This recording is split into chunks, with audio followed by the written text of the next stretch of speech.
மின்துறையில் 1 லட்சம் கோடி ரூபாய் வரை ஊழல் நடந்திருப்பதாக எழுந்துள்ள குற்றச்சாட்டிற்கு தமிழக அரசு பதிலளிக்க வேண்டும் என்று தமிழக காங்கிரஸ் கமிட்டி தலைவர் திரு EVKS இளங்கோவன் வலியுறுத்தியுள்ளார்.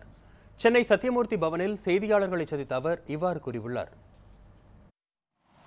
இதுவரை எந்தவிதமான பதிலையும் இந்த அனைத்து இந்திய அண்ணா திராவிட முன்னேற்ற கழகம் அதை பற்றி சொல்லாமல் இருப்பது ஒருவேளை மோடியை போல் ஆளுகின்ற அதிமுகவின் முதலமைச்சர் ஜெயலலிதா அவர்களும் எதற்கும் பதில் சொல்லாமல் மௌனமாக இருப்பதே சிறந்தது என்று முடிவு செய்து விட்டாரா என்று தெரியவில்லை.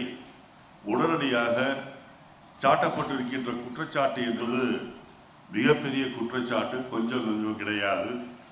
தமிழகத்தினுடைய பொருளாதாரத்தையே சீர்குலைக்கின்ற வகையில் 1 லட்சம் கோடி ரூபாய் ஊழல் என்று சொன்னால் அதை சாதாரண விஷயமாக எடுத்துக்கொள்ளக்கூடாது.